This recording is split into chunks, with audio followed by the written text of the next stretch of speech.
Hello and welcome. My name is Joe O'Mara. I'm the Head of Aviation Finance with KPMG, and on behalf of KPMG and Airline Economics, I'm delighted to be joined again by Betsy Snyder. Betsy is a director with Standard & Poor's, and she's joining us for the purposes of our Aviation Leaders Report 2024. I should say we are recording this in mid-October in New York. Betsy, thanks again for joining us for the purposes of the report.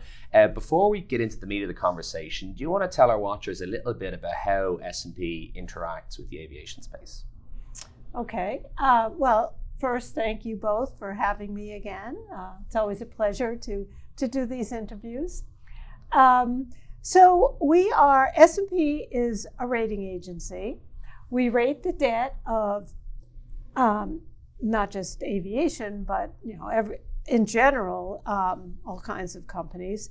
And this is on a global basis.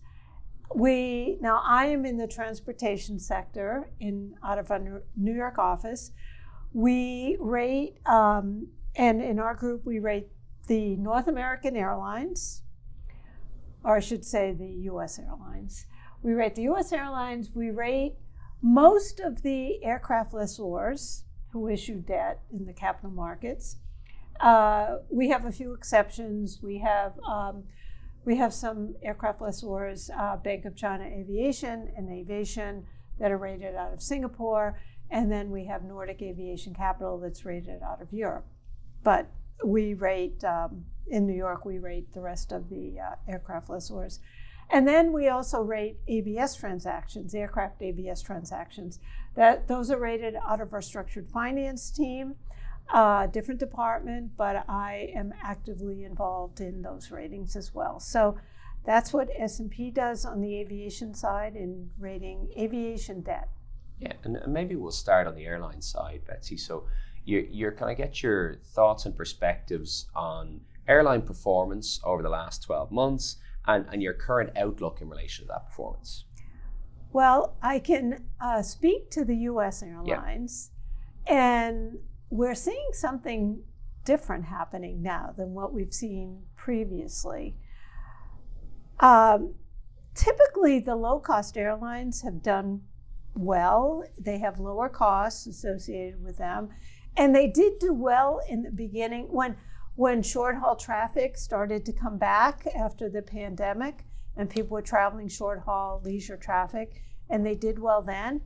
But I would say in 2023, you've seen a change. You've seen more, you've seen a lot of pent-up demand for international travel.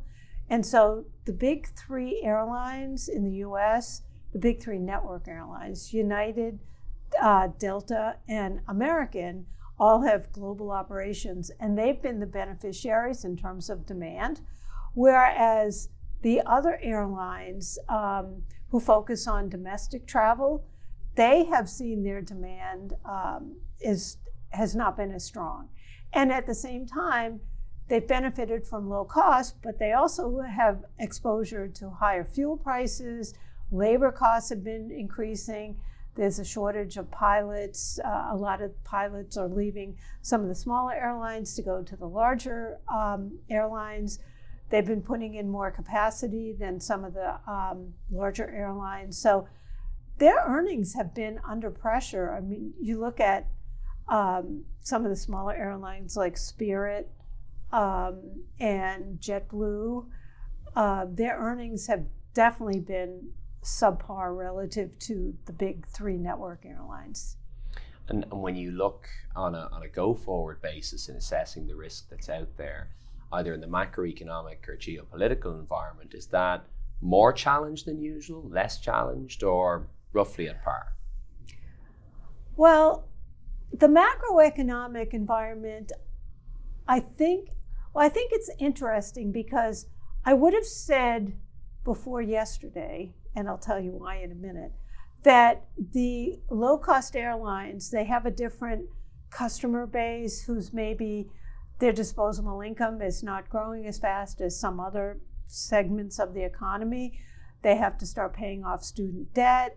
And so they've been impacted by lower discretionary spending, and I think that's hurting demand. But and I started out by saying what we found out yesterday was United mentioned that their basic economy tickets, which are actually competing against some of the low-cost airlines, have been growing. So that makes me wonder what is going on here, because you would think that their basic economy product would be hurting as well. So I think you're seeing, and then you're seeing a real increase in demand for premium travel, which the big three network airlines do offer, and the lower cost airlines do not. It's basically all one fare, one seat, and so they don't offer that type of product. And you're seeing real demand improvement, or demand increasing for premium products across the board. Yeah, and feeding that into one of the challenge when we're chatting to people at the moment is supply side on metal. And maybe shifting into what that might mean, both for the airlines and the lessors, but significant OEM delays, very challenging engine situation. How's that impacting on your outlook for performance? Well, I think in terms of the airlines, the delays are actually a positive because there's less capacity available, and so they can that will help with fares. In terms of and then the engine problems, it seems to be most of an issue for Spirit, which it's impacted them the most. Now, the RTX has said that they will reimburse the airlines for these problems that they're having, I guess, when they have to ground the aircraft, lack of revenues that they're generating. But we don't know to what extent that's going to be yet. And the airlines themselves, when we ask them, they really don't have a good handle on this either. So for the airlines themselves, it's not as there's less capacity, so that's helping, especially the low-cost airlines that are seeing their pressure on demand. For the lessors, the engine problems are not really theirs, because the lessees have to deal with these, and they have to cover the costs and deal with the manufacturers. It is causing delivery delays, but again, it's not really a negative because of the fact that there's less capital spending that they need to raise debt for. So it's actually helping their balance sheets. And at some point they will be, the deliveries will reach more normal levels, and then their CapEx will increase. But that's, so it's actually not, it's a positive for the lessors because of the supply-demand imbalance, and it's helping them. It's helping their lease rates and to offset rising interest costs as well. So it's not really the negative that you might expect, because there's less capacity available. Yeah, I suppose the point there is if you already have your fleet, that's probably good, right? Demand is going up for it. I guess it's for those that are looking to grow, it's probably having a negative impact on the trading environment. And you're potentially obviously then seeing maybe some of the larger lessors hold on to aircraft longer. And when you think about that and assessing their performance, is it a drag on the fact that you're not seeing them produce gains on sale, or how do you assess that? Well, so far in 2023, the gains on sale have been pretty strong. It will be interesting to see what happens, I guess, for the second half of the year. We'll start to see some numbers later, I guess in a few weeks. So it's not, when we do our ratings, we expect to have gains on sale, but it's not a ratings driver. Okay. And you mentioned the interest rate environment. Your perspectives on that, where some of the tone coming out of this week seems to be higher for longer. We are where we are. Your perspective on the impact that's having on maybe the lessor community. Well, let's go back to 20 and 21. These lessors, or the investment grade lessors, were raising record amounts of capital at record low rates. So they started out this period of high interest rates in a really good position. the average cost of capital, I think across the sector was probably about 3%. So even when they've gone to the market to raise more funds, because they've all pretty much done some type of public capital markets transaction this year. So even if they do it at 6 or 7%, it brings it up to what, 3.5%? So their average cost of capital, okay, it's now, and keep in mind that they are, because they do have their maturity spread out, they're not going to be refinancing the whole balance sheet at 6 or 7%. So, and the hopes are that they will be able to pass along higher interest rates in new leases that they sign. So between that and the supply-demand imbalance, we should see, and we've heard that lease rates are starting to come up. So I think unfortunately there's a lag with some of the lease rates, the leases that are already in place, and having to that they're not able to reprice those. But over time, we should see some improvement. And your perspectives on their ability to access the credit markets. And the credit markets in aviation are, across several pillars. And obviously, there's the unsecured market for the IG-rated lessors. We have the traditional banking market. We have the alternative lenders. And at the moment, we don't. But in the past, we've had the ABS product, right? Your thoughts on the health of that credit market, the ability of lessors to access funds, albeit at a higher rate? So, as I said, most of the large lessors have gone to the capital markets this year. They've all been able to access the capital markets. The rates have been higher, granted, to be expected, but they also have other sources of capital. They've been doing secured financings through term loans. The banks have been receptive.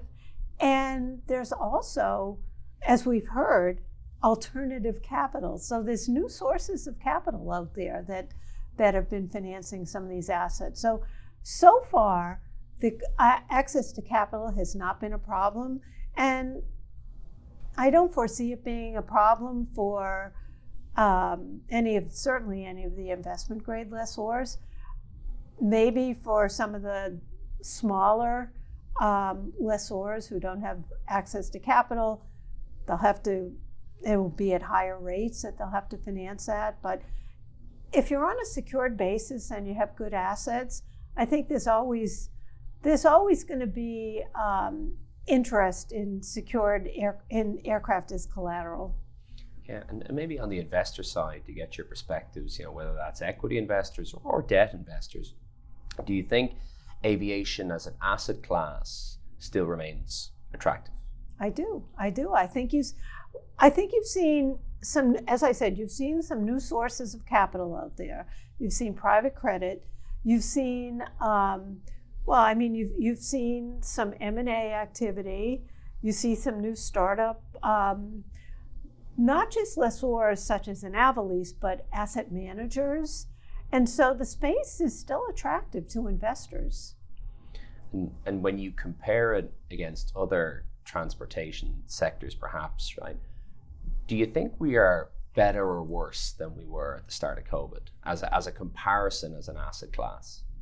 Because you've got a balance between, you've had these significant events that have been bad, and on the flip side, a lot of resilience in spite of those events. Yeah, the other global asset that I would be familiar with would be marine cargo container lessors.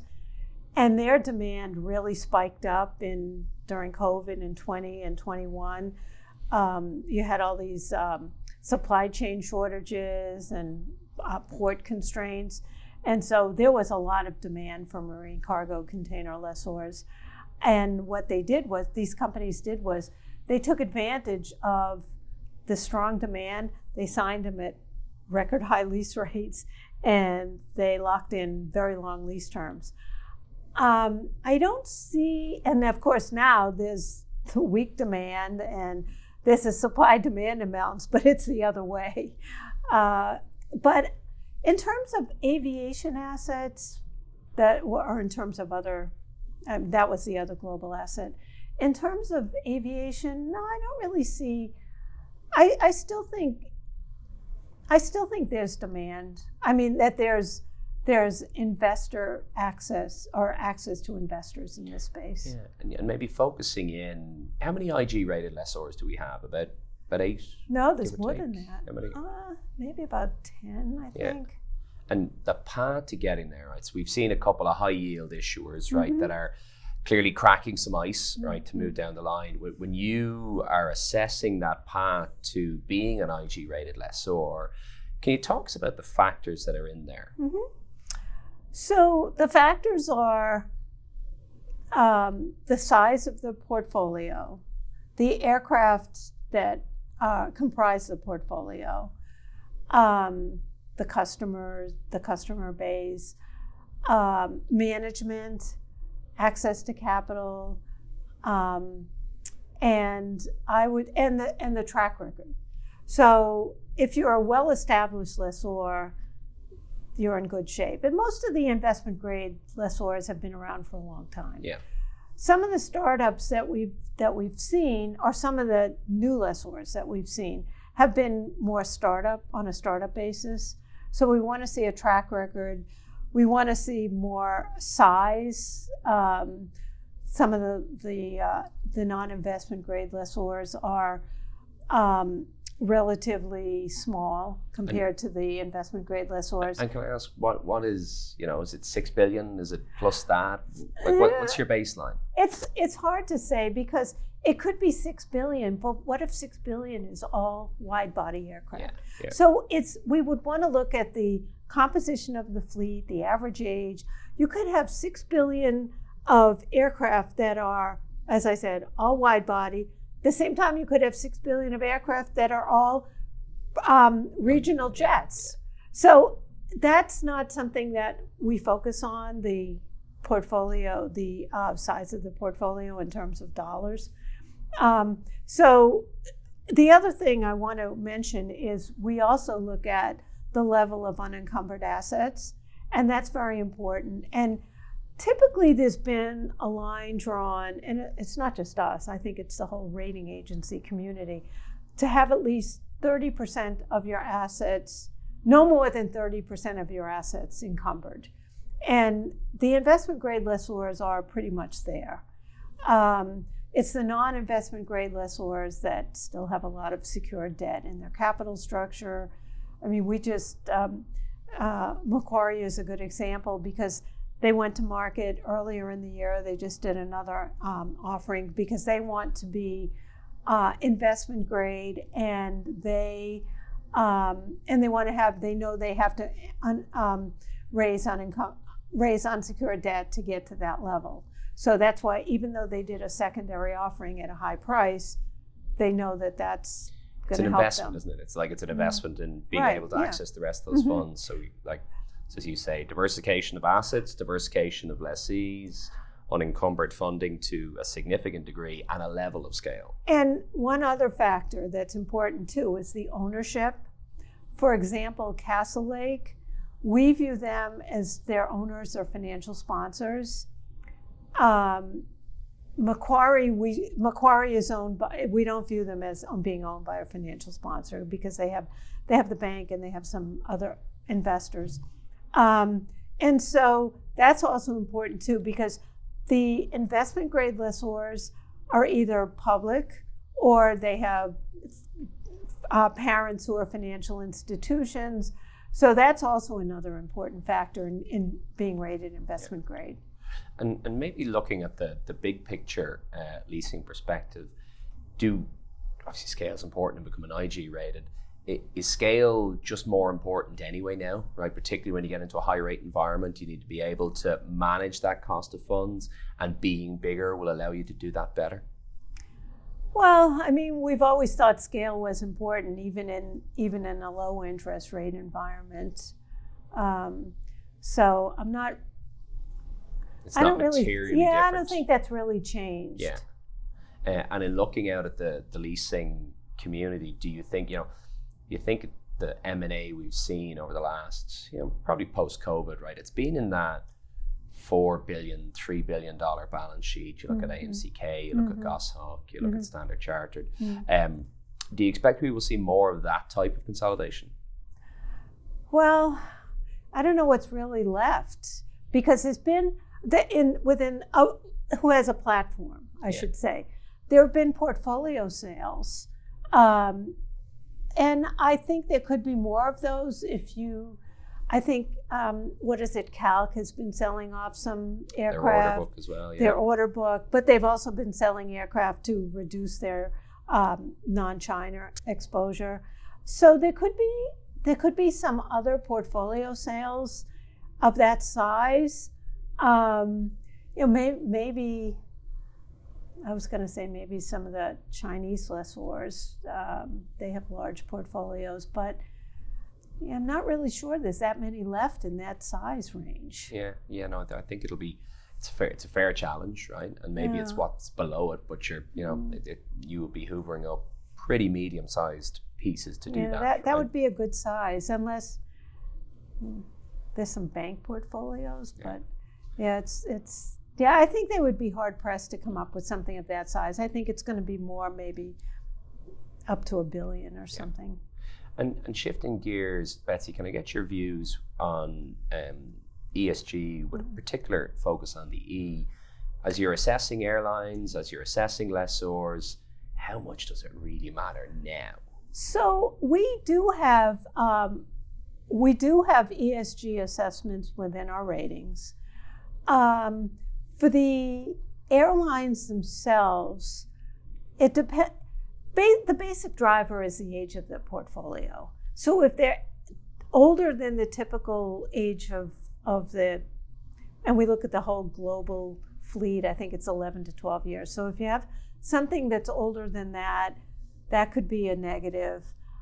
What we found also to be more on the airline side, we look at the S for the health and safety and the social factors, health. Because COVID, that was definitely health, and that was more of a driver than the age of the portfolio, because people stopped flying because of health concerns. So, but the aircraft lessors, we pretty much view it as a neutral factor, because the average age of the portfolio is in line. Most of them have younger portfolios than the average age of the global fleet. Yeah, if you're dealing with the IG guys, it's mostly new kit. Mostly. But even somebody like Aircastle, who has a relatively older fleet, it's a neutral factor for them. So in closing, Betsy, if we look out over the next 12 months, maybe focusing in on the leasing community, what are your optimism levels like? I feel optimistic for the leasing community. I think we're going to have the supply-demand imbalance around for probably well into 2025. So that's a positive for this space. And I think that as long as we don't have any major geopolitical events, we're certainly watching the situation in Israel to see how that impacts travel. I think the macroeconomic environment, while maybe certain parts of the world are slowing, there's other parts that Asia Pacific those people are just starting to travel again. I think one of the other concerns that we should be watching out for is a strong dollar, because that's strengthened against some other currencies. So, and then the interest rate environment, but we're hearing that lease rates are coming up. So I'd say I feel optimistic based on the primarily on the supply-demand imbalance. But I think there are certainly other factors that we're watching that could impact that. No, well, Betsy, listen, as always, thank you very much for your insights and time today. And I wish you and S&P a very successful 2024. Thank you. Same to you.